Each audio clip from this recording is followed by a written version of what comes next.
Después de esta lección de hipocresía socialista, porque le he dejado sin excusas en este debate. ¿Y quién pagó el viaje del Partido Popular? El Partido Popular. Otros no pueden dar explicaciones sobre sus viajes. ¿Tiene algo que ver con las maletas de Delcy Rodríguez? Lamentablemente el gobierno de España, lamentablemente Pedro Sánchez, parece que prefiere dictaduras de izquierdas antes que gobiernos democráticos de derechas. La política española está en llamas y este vídeo lo va a demostrar. Prepárate para escuchar una denuncia que dejó a todo el Congreso sin palabras y que podría destapar conexiones inesperadas entre algunos de los nombres más controvertidos de la política internacional. Es ahora o nunca para saber la verdad. Mientras algunos callan, un diputado valiente alzó la voz y puso sobre la mesa lo que nadie quería escuchar: los oscuros lazos que unen a José Luis Rodríguez Zapatero, Juan Carlos Monedero y el régimen chavista en Venezuela. Y lo hizo de manera implacable, dejando en evidencia no solo a los protagonistas de esta trama, sino también el silencio atronador del gobierno español. No puedes perderte ni un segundo de esta historia, porque cada palabra revela algo aún más explosivo que lo anterior. ¿Cómo es posible que el Partido Socialista, mientras dice defender la democracia, haya frenado una petición clave sobre Venezuela durante un mes entero? ¿Por qué el gobierno de Sánchez guarda un silencio sepulcral mientras países como Estados Unidos, Canadá y Chile se posicionan con claridad en defensa de la democracia venezolana?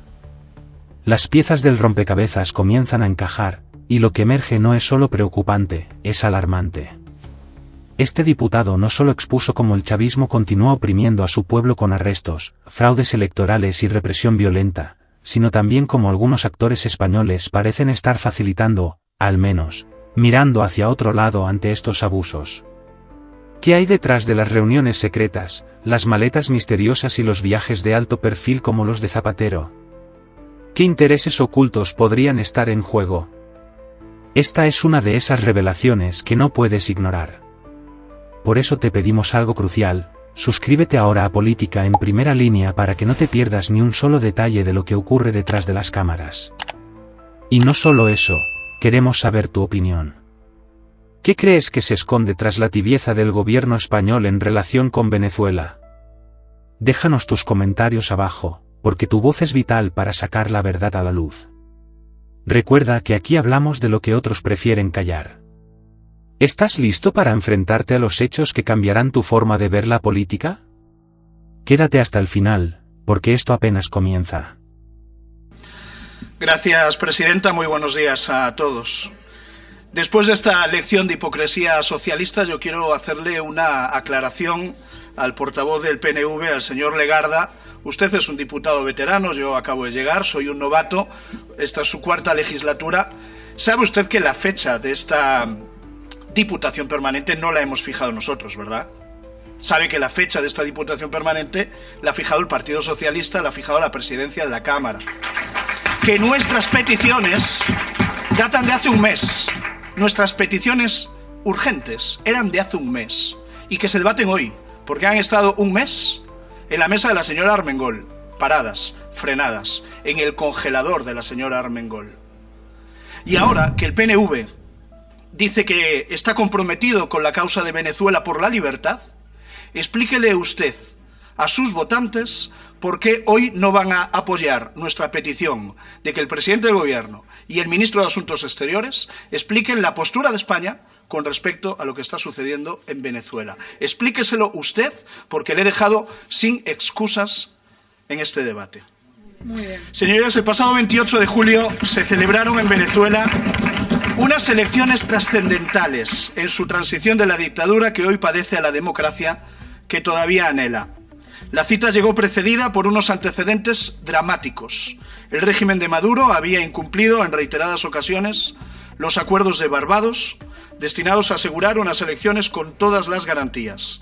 Había impedido a María Corina Machado presentarse a las elecciones, inhabilitándola de forma irregular por un periodo de 15 años.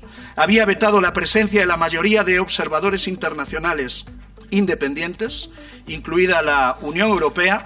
Había boicoteado el voto de los más de 8 millones de venezolanos que residen forzosamente en el extranjero, fuera de su país, permitiendo votar solo a 69.211 ciudadanos de los 8 millones, menos de un 1%, y había atacado sin descanso a las fuerzas políticas opositoras, amenazando la libertad, la integridad física y la vida de muchos de sus líderes y militantes, e impidiendo que hiciera una campaña electoral en condiciones democráticas.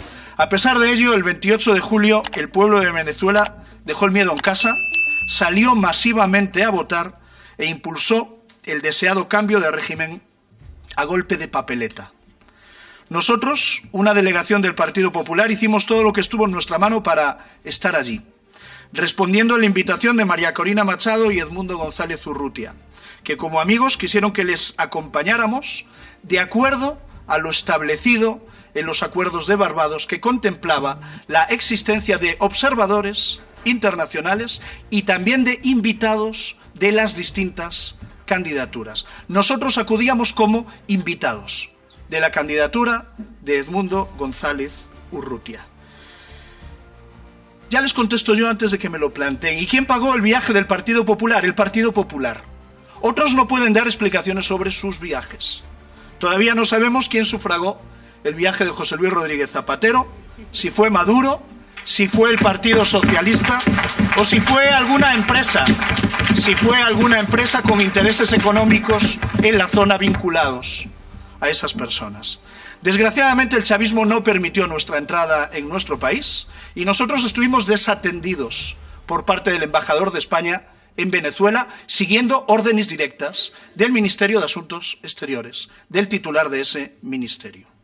Y pisando el suelo de Caracas cerró el paso a aquellos que estábamos allí para apoyar una causa justa y una causa democrática, mientras, eso sí, abría las puertas a los que acudieron a Venezuela para ayudar a la supervivencia de una dictadura criminal.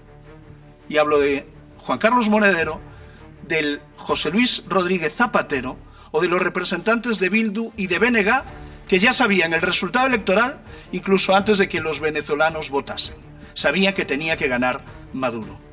Después del 28 de julio, el chavismo se aferró a unos resultados infundados, tardíos, orales, inverosímiles, y utilizó al Consejo Nacional Electoral y al Tribunal Supremo de Justicia para ejecutar un fraude político descarado y sin el más mínimo complejo, merecedor de la repulsa de la misión internacional independiente de la ONU, que alertó de la falta de imparcialidad e independencia de ambas instituciones, reconociendo su papel decisivo dentro de la maquinaria represiva del chavismo.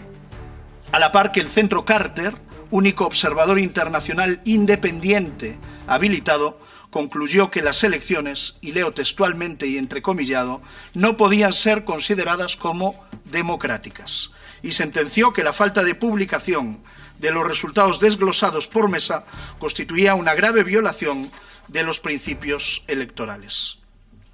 Afortunadamente, el intento de fraude chavista se topó con un muro democrático admirable y un muro democrático conmovedor.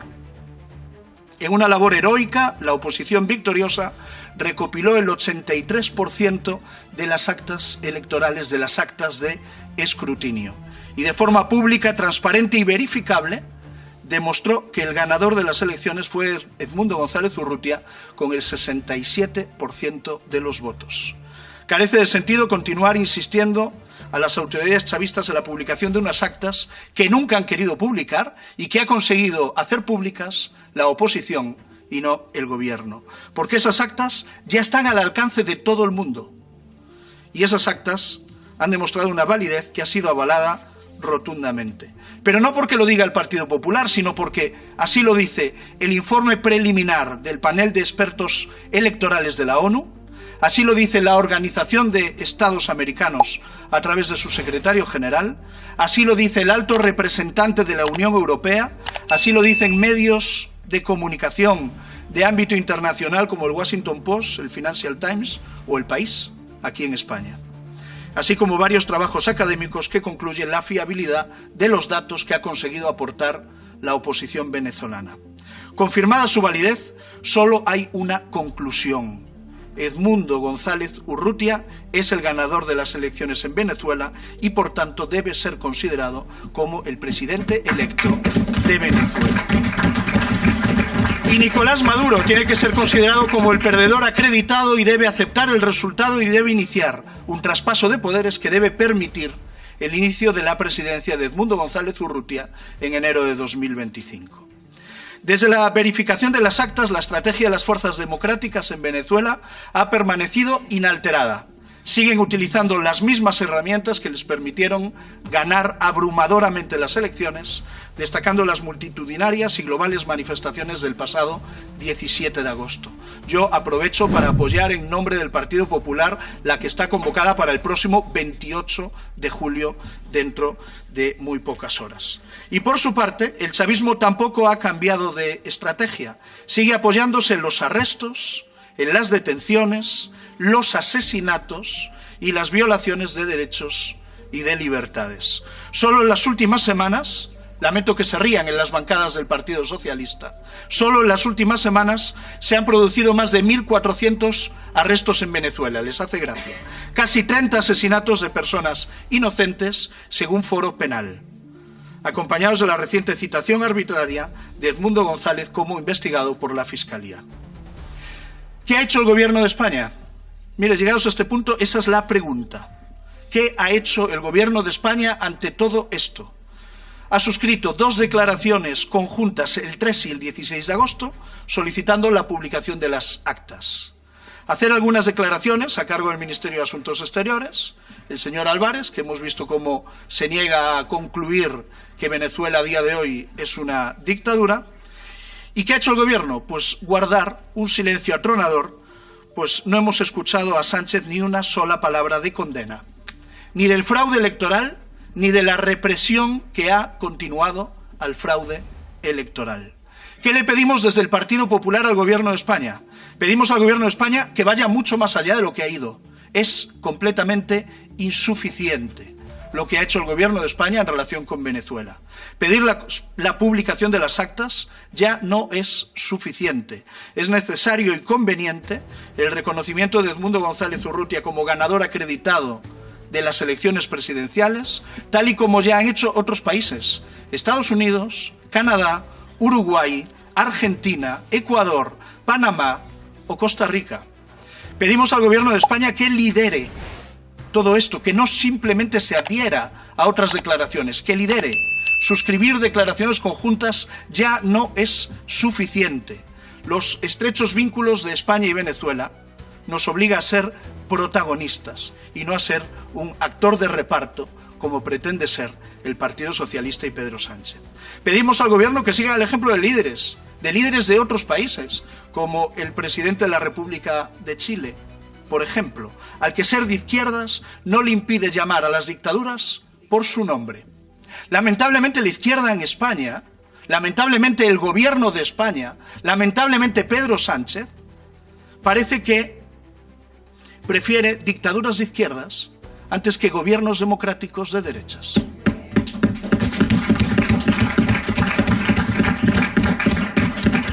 Y eso es lo que les lleva a actuar como actúan en Venezuela o como actúan con respecto a otros países como Cuba.